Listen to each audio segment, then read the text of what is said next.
As part of the re-release of Men in Marriage, Canon Press is making the full interview with George Gilder here on Man Rampant available for free. If you enjoyed this episode, you can get Men in Marriage, the new Canon edition, now at dadsareback.com.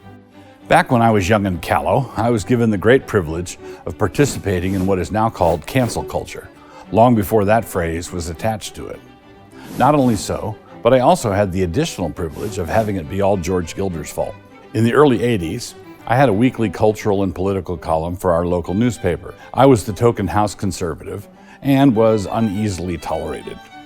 Then something similar happened in that I was invited to do a comparable radio spot for a radio station over in Pullman, KWSU. I was a weekly conservative voice, which caused some consternation, but not too much. But then one day, I said something that I had learned from George Gilder, and the progressives of the PALOUSE went up like a sheet of flame. I didn't name them intoleristas until later, but they were doing their thing from our moment of first acquaintance. So what did I say that was so outrageous?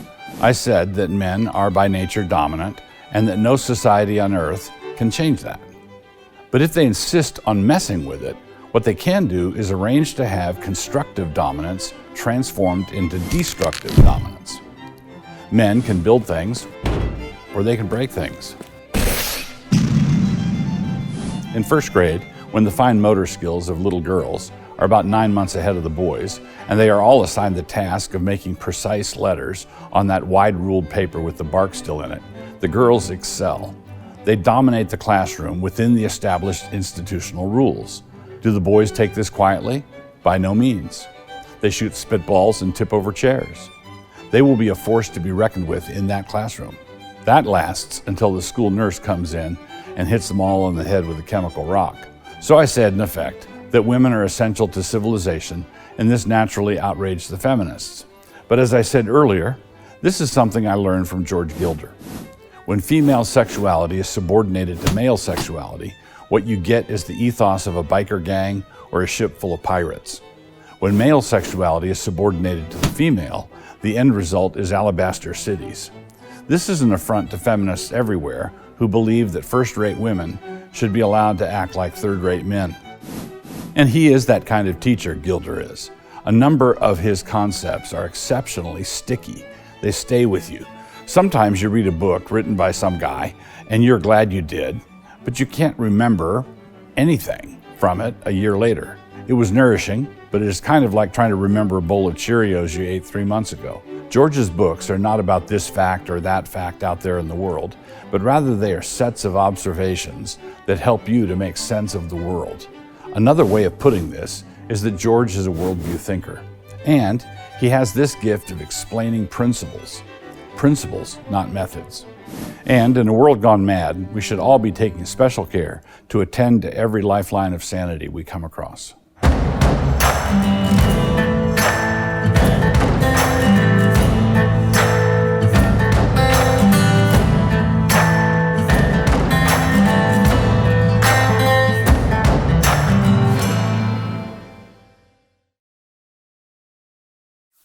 Welcome to Man Rampant. It's wonderful to be with you again. We're delighted to have George Gilder with us today. George is a prolific author. I have benefited wonderfully from your books over the years. Thank you for writing them. Thank you for making them available on the market. All right. Well, you've generated 100 books from them, so well, I stand in awe of your productivity and wisdom. And I tell people that I write to make the voices in my head go away, and it's not working. Well, that's sort of why all of us write, isn't it? All of us rampant men. We write to get it up, appease those voices. All right, well, it's wonderful having you here. It's an honor to meet you, and it's an honor to explore some of these things with you. So thank you. I wanted to begin by asking you for a little bit of history. One of the first book of yours that I read was Sexual Suicide. Yeah. And this was decades ago that I read it. Mm. And then I reread it, a revision, Men in Marriage, came out, and then I've read it since again, read the revision.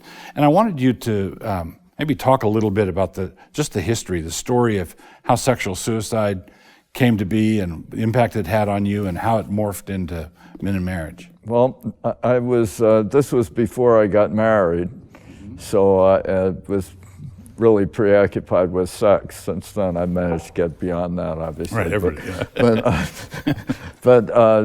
So here I was a kid in Cambridge, Massachusetts, with feminism erupting all around me. And my initial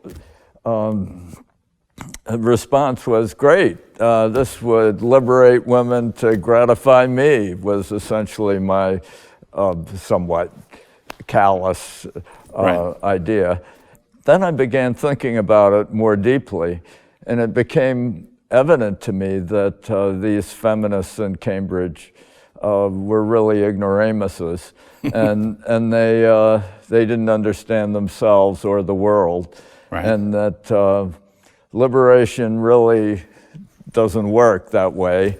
And so I found myself writing sexual suicide. How old were you when you? I was in my 20s. I was really young. I mean, I was probably 25, maybe.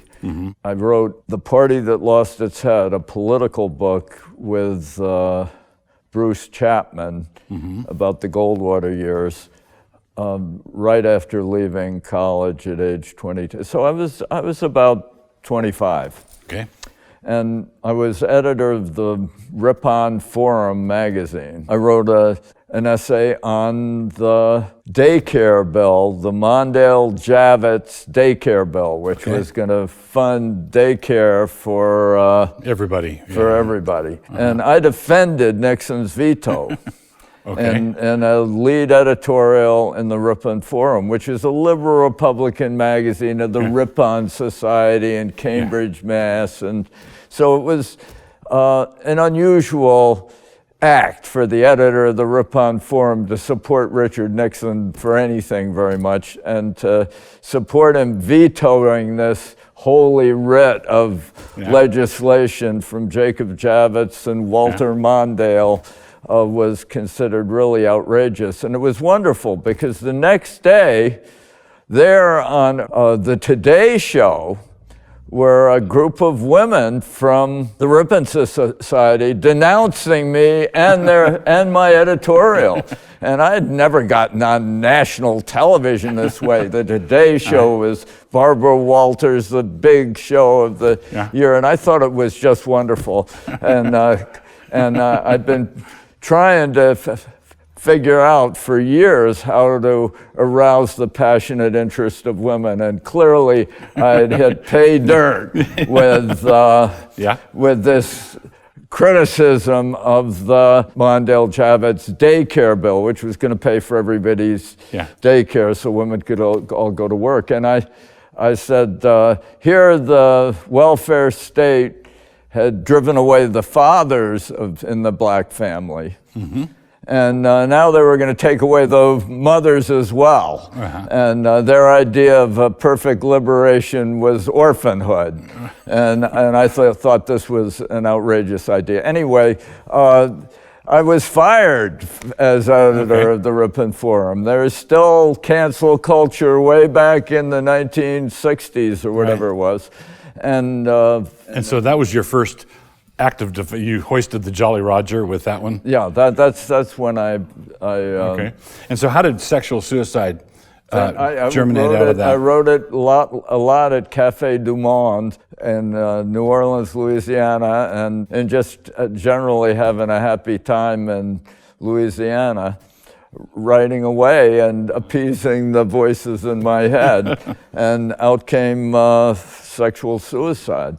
Okay. What impact did that have on you and your career? Well, an excerpt from it was published called The Suicide of the Sexes in Harper's Magazine by Nelson Aldrich, was an editor there, and he edited it and ran it, and it was a cover story, and it was the biggest selling cover issue on the newsstands of Harper's for a decade or something. It was, and it provoked so many letters that I had to spend the subsequent 2 issues of Harper's Magazine. Each had big letters sections entirely devoted to answers for my outrageous claims that men and women were different. Right.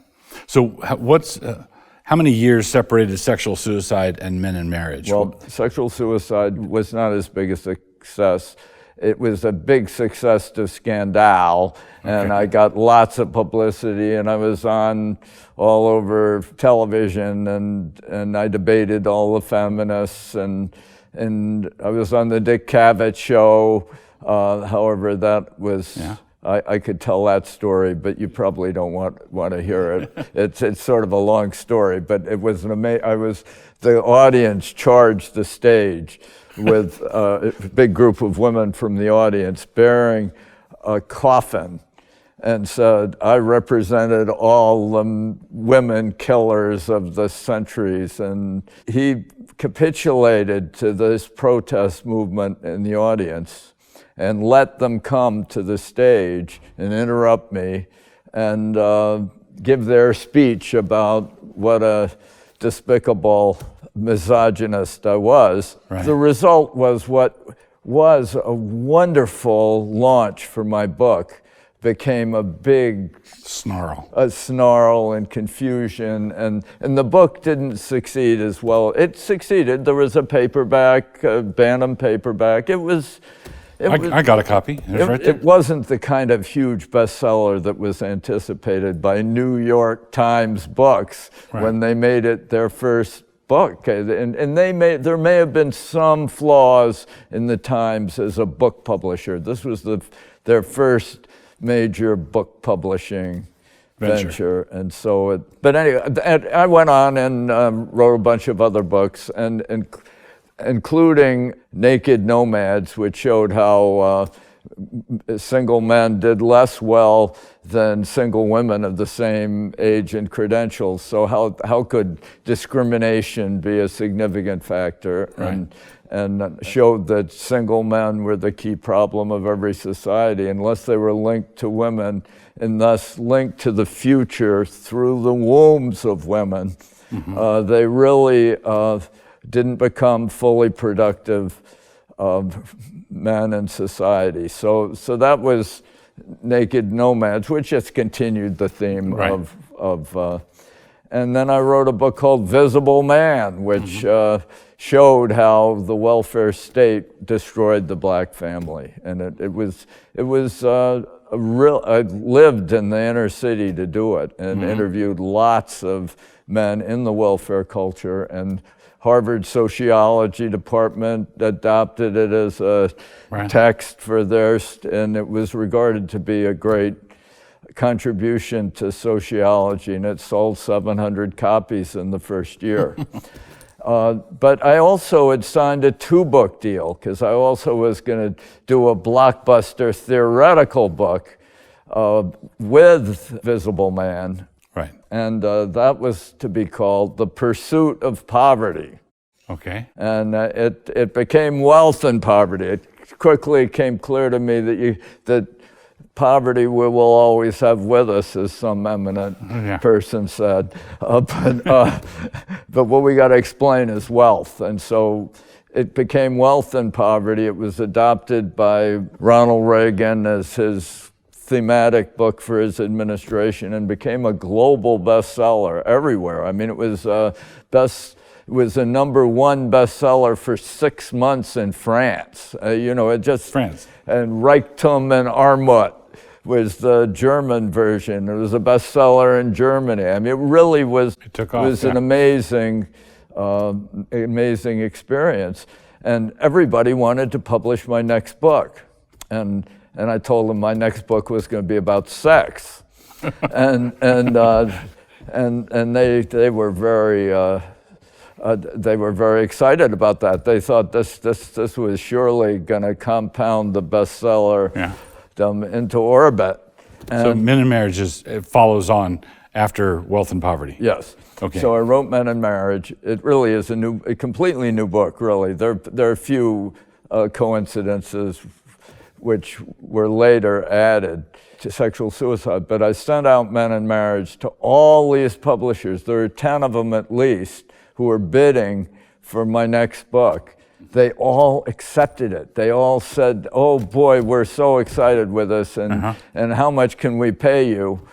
And then in each one, all 10 of these, and maybe I'm exaggerating, it might be 8, it might, but just amazing unanimity. Every publishing house in New York, first some male leader of the house accepted it, and then they called me, "Oh, George, this is a fabulous book. You will have no trouble publishing this. But unfortunately, we have a special problem in our house, and we just can't. It's just not for us." Right. And in each case, a group of feminist women in that New York publishing house rose up and managed to stop publication of my book. It's amazing to see.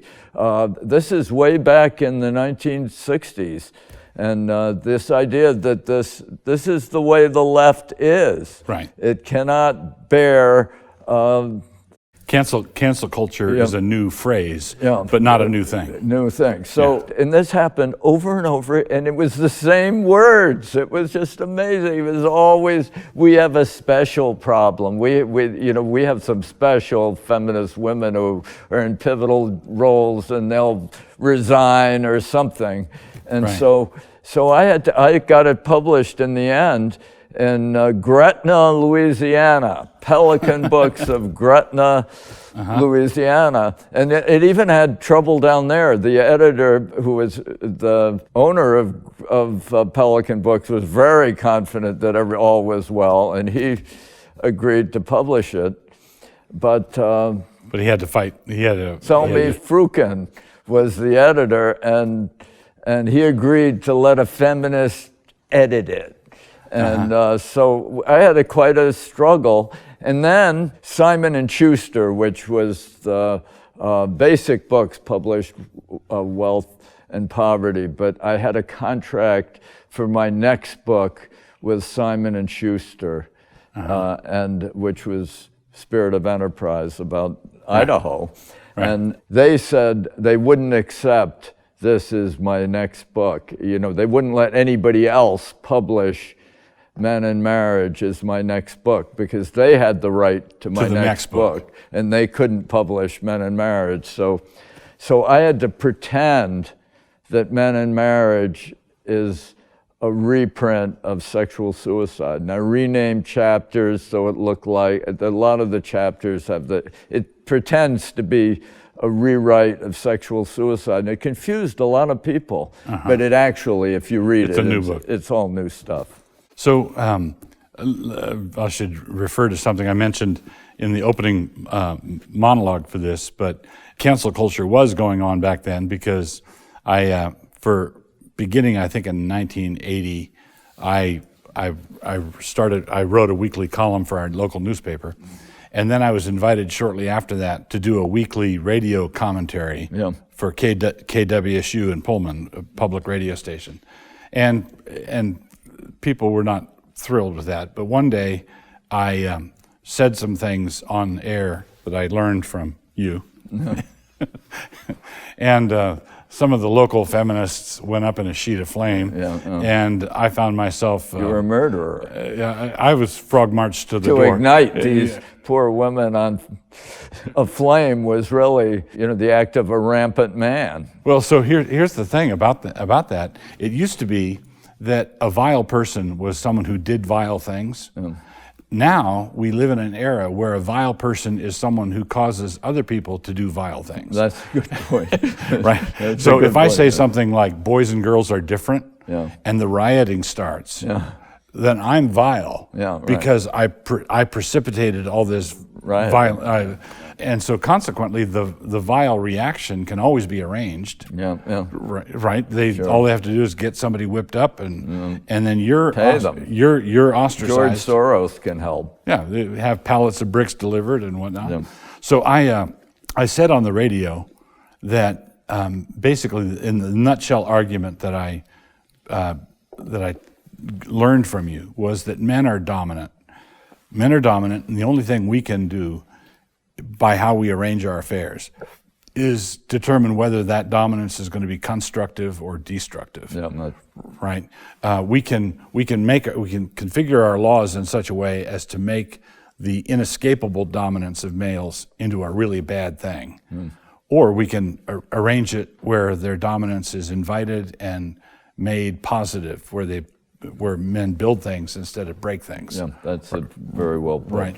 Right. In Visible Man, I've made the point that, in these societies that were described by Daniel Patrick Moynihan and other sociologists as matriarchal, because the women ruled the family. There were the men, there were female-headed families. These supposed matriarchs all cowered in their apartments in fear of the depredations of teenage boys. It was really violent teenage boys who dominated those cultures in the inner city. Right. And so it didn't, creating a ostensible matriarchy of financed by with a welfare state. I said the fathers of the black family were cuckolded by the welfare state. Yes. Didn't make men into non-entities. They made men into criminals. Into gangsters. Gangsters. So, so that's what. Let's pursue that for a minute. Let's say a young woman in the inner city gets pregnant, and in the old regime, there could quite likely be a shotgun marriage or some sort of arranged marriage that would come out of that. But let's say the father of the child is 19 years old and has a job sweeping out a warehouse. If the federal government swoops in and says, we will provide you with payments, provided you don't marry this guy. Right. Because if you marry this guy, you're not eligible. That's the welfare state. Right. So what they've done is they've subsidized male irresponsibility. That's right. And they've liberated men. They purport to be liberating women, but in fact they liberate men to exploit women. Right. So including the men in the welfare state. Right. One of your key arguments here is that civilization depends on male sexuality being subordinated to female sexuality. That's right. Right? And if female sexuality is subordinated to male sexuality, you have the ethics of a biker gang or a boatload of Vikings. Yep, that's right. Yeah. Right? Well put. If you go the other way, then what happens is cities are built, civilizations form, cultures emerge, right? But in order for men to give up the freebooting life of a pirate, which has a great deal in it for him, there's something in that appeals to the man. In order to surrender the perks of being a pirate or the perks of being a biker, the open road in front of him, you've got to give him something.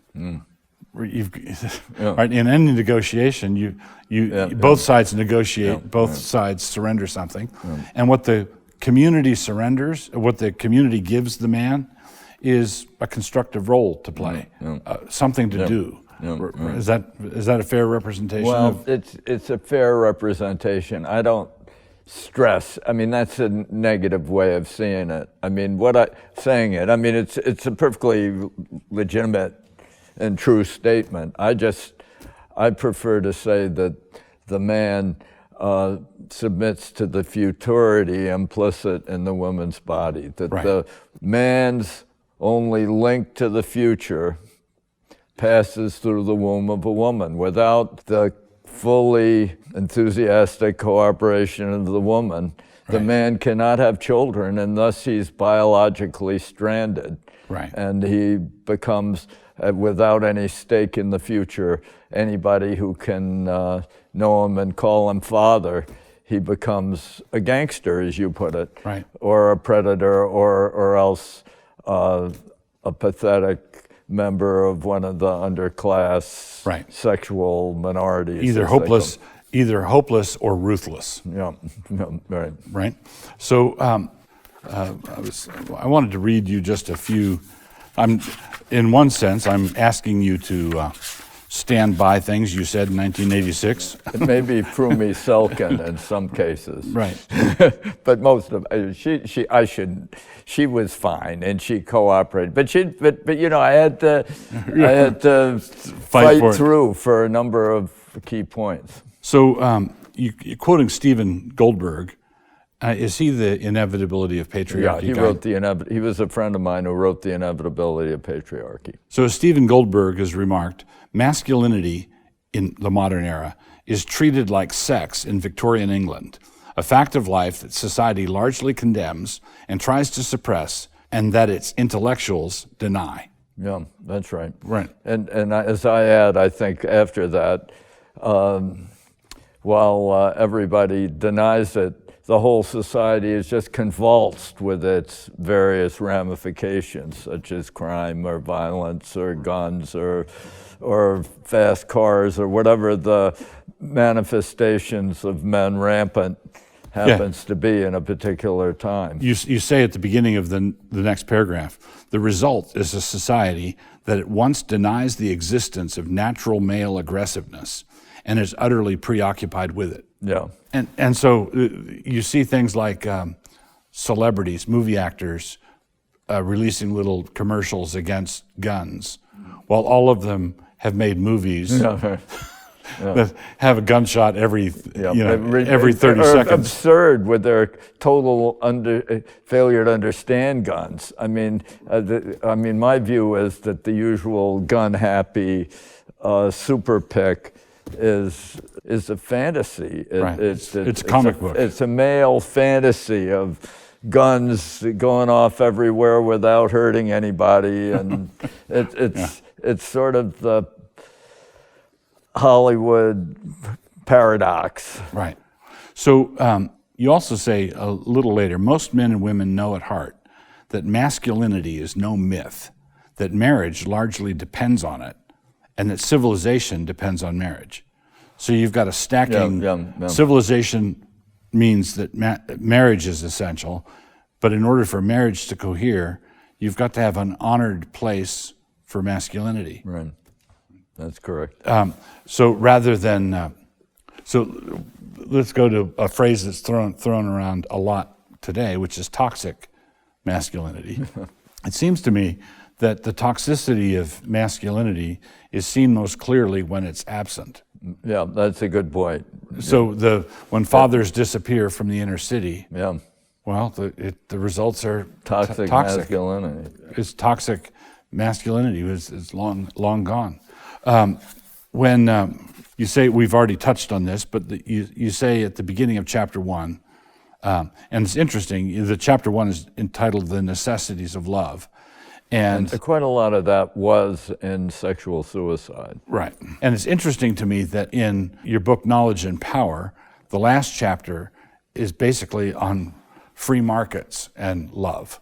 So it seems to me that the heart of your project is you're wanting to treat people as people and not as bipedal carbon units that produce so much money or so much income. A hierarchical universe, I affirm in all my works from the beginning to the end. And the hierarchy is bound together by love, not by coercion. Yeah, that's right. Right.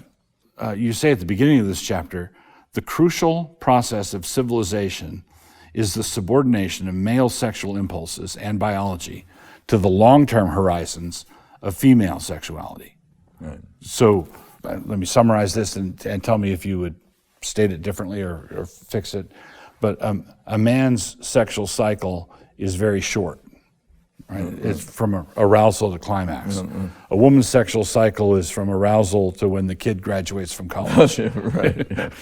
Right. So you're looking at a long term, and then actually, well, this is what I mean. It lends futurity to the male testosterone-driven aggressiveness and initiative, and it ties it to the future of the race. It gives testosterone a place to grow, as opposed to being like testosterone dissipated in every passing encounter. Or like tumbleweed. So testosterone can be like tumbleweed, or it can be like an oak tree. Yeah, all right. right? Good. So when you have a man subordinate his sexual interest to the woman's, and intelligent men do this knowing what they do, right? Intelligent men know that they need a woman, right? And foolish men who might not know that, but who are in a society that encourages them that way, are blessed beyond their what they've thought of. Well, they gain the connections to the future too, and they might not realize them until the children are growing up and they begin to recognize that their biological future, their connection to the future of the race on Earth, is dependent on a woman and her children. A preacher named Mark Driscoll once said that men are like trucks. They drive straighter and better with a heavy load. That's a good. Yet because sexual liberals deny the differences between the sexes, their explanations of why there are marriages and why marriage is needed and desired ignore the central truth of marriage, that it is built on sex roles. Yeah. Right? So you can't just have two citizens marry. That's right. Yeah. Which is why homosexual, I call it same-sex mirage, is simply trying to, you're trying to put two things together that don't cohere. It just is not the same thing. It's not marriage. It's some kind of companionate mutual masturbation society that gets sanctified right by society. I think Abraham Lincoln was once asked, or he once asked, how many legs would a sheep have if we call the tail a leg? And the person said 5, and he said, no, it's still 4. It's still 4. Doesn't matter. That's ruthless truth. Right. It doesn't matter what we call it. Right. You say, this is still in the same chapter. In evidence, they cite men's greater earning power as if economic productivity were a measure of social control rather than of social service. And that seems to be coming back to your theme of love. Yeah, love and altruism is the heart of capitalism. So a man makes money not because he wants to go home and sit on a pile of it. Yeah, right. He makes money because he's cultures are built by men who have families to feed. Yeah, that's right. And most of the time, you ask a man why he goes to work, and he'll take out a picture of his wife and kids. That's just right. So the evidence, in fact, is so hugely voluminous that our sexperts could be excused for their confusion if all the material, without important exception, did not point in the same direction, that from conception to maturity, men and women are subjected to different hormonal influences that shape their bodies, brains, and temperaments in different ways. Yeah. And I would now, in writing it again, I'd add genetic information and hormonal influences that derive from the genetic programming of men and women. I mean, this is the real contribution of DNA and the biogenetic revolution. So since you wrote this, obviously the whole trans movement has erupted, and I'm wondering why, if a man can just declare himself a woman and not only declare himself a woman, be treated as a woman, and within his first year, like Bruce Jenner, be declared to be the woman of the year. Being a woman is apparently easy. Anybody can. So a man can just waltz in and let me show you how this is done, ladies. So he comes in and does that. I've wondered, why don't they start this next great leap in science? Why didn't they start in the vet schools? Right. Why didn't they start with making a bull into a? You can make a bull into a steer, but why don't they make a bull into a cow? Why don't we work on it there first? It would seem to me. Yeah, I mean, it's just a completely despicable kind of movement. It has no virtues whatsoever except its nihilist threat to the structure of society. I mean, I think the estimate that people have made is a third of transsexuals end up committing suicide. I mean, it just is an egregious violation of the human being and the facts of life. It's really shows that there are no limits to the pernicious malice and destructiveness of feminism, that they actually want to transform do you think little kids that are all necessarily confused about their sexuality, everybody is in early years, and exploit these little opportunities to really destroy people's lives. I mean, if you make somebody a transsexual, you destroy their lives. I've been, I've actually seen it, and there's a great economist, a really great one, who's, I don't think I'll name him or her because it would be, invasive. She or he is a great, he is a great economist and has helped me a lot.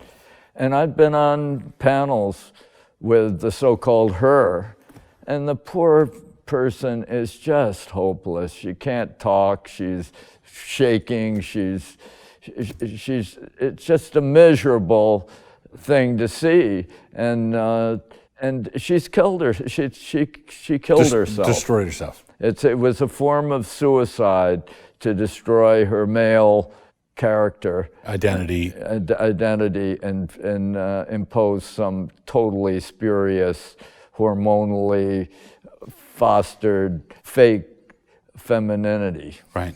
One of the and she's got great big shoulders, and she, it's just sort of it's just a joke. Yeah. So but it's just a very sad joke. Well, I wanted to ask you. You mentioned feminists earlier.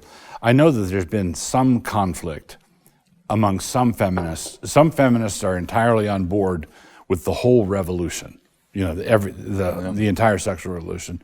In your experience, have a significant number of feminists have they had second thoughts? Well, I used to debate feminists all over the place, and I went up to Canada to debate Germaine Greer, who was the most flamboyant and probably most successful of all the feminist authors of that era. She wrote The Female Eunuch, and she was glamorous. She went out with Warren Beatty. She was a flamboyant, attractive, articulate intellectual from Australia who made her career on The Female Eunuch.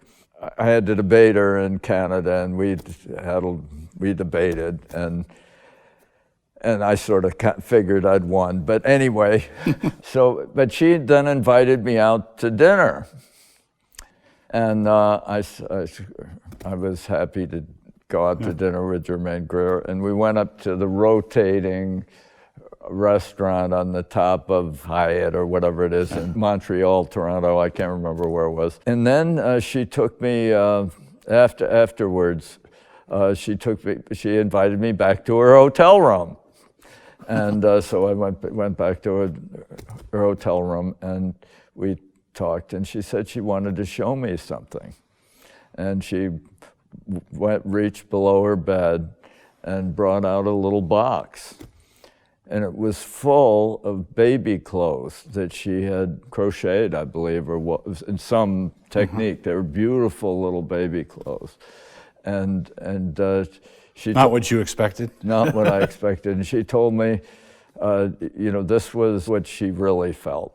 And that this debate we'd had was really just a disguise for her real longing for maternity. And then she wrote a book called Maternity, which did pretty much retract her militant feminism. So that's a case of one who really did. She was the smartest one, and so she could figure it out. And Therefore, you say, in every human society, the man has to bring something to the woman. He has to perform a service or give a gift. At the very least, he must offer more than his own urgency, or he will not even be able to gratify the woman sexually. No, I think that's right. If all a man brings is his own urgency, basically the woman is being turned into a babysitter or a perverse mother. Yeah, right. Yeah, that is really right. That's a good way to put it. In general, this might be a hot one. In general, the successful woman demands that her man be even more successful than she is. In fact, the more successful a woman is in her job, the larger tends to be the gap between her earnings and the earnings of her still more accomplished husband. Yeah. Well, that is a rule of thumb. You look around you and you will find that many of the most successful women, a majority of them, are married to yet more successful men. And these are the two-income couples that power couples or whatever that result in this skewing of income distribution in most societies. This is an unexpected effect of feminism. It was supposed to be part of an egalitarian movement, but the real result of it was to skew the distribution of income drastically. And many of societies affected by it. What would you think of this distinction between patriarchies, different kinds of patriarchies? Yeah. There might be a patriarchy that regards the two sexes as being two lines, like the men are here and the women are here. And the person assumes that any given man can be the leader and the head of any given woman, which is absurd. Yeah. What if we did two lines, like this, a line here and a line here, where a highly accomplished woman is going to look for someone in her league or above? Yeah. She's not going to marry down. Yeah, so that's true. Right, or at least not on purpose. Yeah. Right. So if Queen Esther married a hot dog vendor on the streets of Susa, that would not be a successful match. Yeah. Right. So a woman doesn't. You said earlier sex roles and sexual nature. Women have a particular sexual nature that affects more than just the act of sex. It colors everything that they see. They play the absolutely pivotal, indispensable role in assuring the future of survival of the race. And so they begin with an impregnable superiority. Right. And to compensate for this sexual supremacy that women hold, men have to perform acts in the world. Their sexuality is extroverted into the world in one way or another, whether destructively in violence and disruption and aggression, or constructively in the great achievements of civilization. Basically, you're saying that the woman has intrinsic sexual superiority, and so the man, to compensate, must accomplish extrinsic outside of himself. Yeah. He's got to go land on the moon or whatever. That's how he sees it. And the woman doesn't want to surrender her superiority, doesn't want to surrender her position to just anybody. Yeah. She has a nature that wants to look up to, right? Well, she wants somebody who can actually protect her, provide for her, and support her while she's bearing children and serving them. And right. So this is a little bit longer. In a world where women do not say no, the man is never forced to settle down and make serious choices. His sex drive, the most powerful compulsion in his life, is never used to make him part of civilization as the supporter of a family.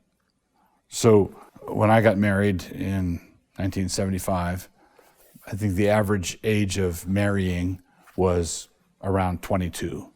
That was the average. Yeah. And today it's around 28. Is it around 28? Yeah, it's around 28. So delayed marriages are a thing now. It used to be that you would, if you were going to be middle class, upper middle class, or you wanted to go places, you would get through college, you'd graduate and there'd be a bunch of May, June weddings right after you were done with college. And now it's like it's as though people cannot be bothered. Well, people are forgetting the rules of civilization. They're forgetting the prerequisites of their very survival. Right. I like the story that Margaret Mead used to tell. People think of Margaret Mead as a liberal, but she understood all these intricacies of sexuality from her by the end of her life. Some of her bestsellers were sensational books from the Samoas, Samoan Islands or whatever, that misrepresented what was going on, what was actually going on. But she tells the story of tribes of mariner warriors who learned how to build these wonderful seafaring kayaks that could take them off into the Pacific and allow them to bring home large amounts of fish and to support their societies back at home. And as time passed, they forgot how to make these kayaks. They forgot the key prerequisites of their civilization. And Margaret Mead described them sitting on the beaches, gazing out at the seas in perplexity as their tribe slowly went extinct and finally did die out. So somebody pulled the plug out. Yeah, they forgot the crucial principles that rendered their society viable. And that's what I think we're doing now. We're busy forgetting the crucial principles that make our society viable, and thus we're becoming less viable. We can't reproduce ourselves anymore. It's only immigration that maintains our population. In many European countries, they're 50% below replacement level. There won't be any Italians in a few generations at the current pace of reproduction. So it's a serious thing when the sexual constitution, as I depict it, collapses. It doesn't just result in some wonderful hedonistic, liberated society. It results in a society that can't reproduce itself and ultimately dies out. So what happens is that the society that's sexually promiscuous becomes sexually innervated. Yeah. I think that pornography plays a role, the ubiquity of pornography. It used to be that if in 1950, if you were a healthy young man and you had a high sexual interest, the only way you could express that interest without disgracing your family was to find a young woman and marry her, right? Now, if you wanted to get pornography, you'd have to go to the seedy side of town. You had to do disreputable things, visiting prostitutes or whatever. I think the real thing about pornography is that it is an attack on male sexuality. I mean, say more about that. Well, the real men in the course of their lives see lots of naked female bodies. That's not a shocking and unexpected new thing to find. And this is what you see in old pornography. You saw female bodies. In contemporary pornography, you see male bodies and female bodies, but it's the male bodies that are the shocking novelty for most men. Erect male bodies. Right. And it's kind of, it's a very erosive and demoralizing experience that accounts for a lot of the failures of masculinity, the homosexuality. It's really advertisements for homosexuality is what it is. That's how it's experienced, I believe. Right. And so it's a mistake to just pretend that, oh gosh, you see naked women in pictures or in videos, it's awful. You don't like that, it's kind of degrading. But what pornography is about attacking male sexuality. It's part of the program to destroy men's confidence and aggressiveness and sense of themselves as men. Mm-hmm. So you're saying there's and to worship the equipment of somebody else, other men. Right. So you it's advertisements for gay. It's advertisements for you don't measure up. Yeah. Right. Yeah. And you talk somewhere in here about male performance anxiety. It's not just sexual performance, but performance in the world. Yeah. You've got to accomplish things. You've got to feed your family. And you're saying that pornography enhances that performance anxiety. Yeah, and kind of, and results in all kinds of perversity and social disorder. Right. So you're saying there's a transition between without the old pinup girl was one thing, not necessarily approving of it, but that was one thing. Right. This is... I kind of approve of it, but anyway, I'm a man rampant still. Right, maybe I'll get over it when I grow up. All right, so let's bring this in for a landing. When you're making a distinction, I think, between that which is normal and fallen versus that which is bent. There's something bent about feminism that's insulting to the woman's nature. Yep. There's something bent about hardcore pornography that's insulting to the woman's and the man's nature, degrading to them, as opposed to things that are, while not necessarily wholesome, are not demented. Yep.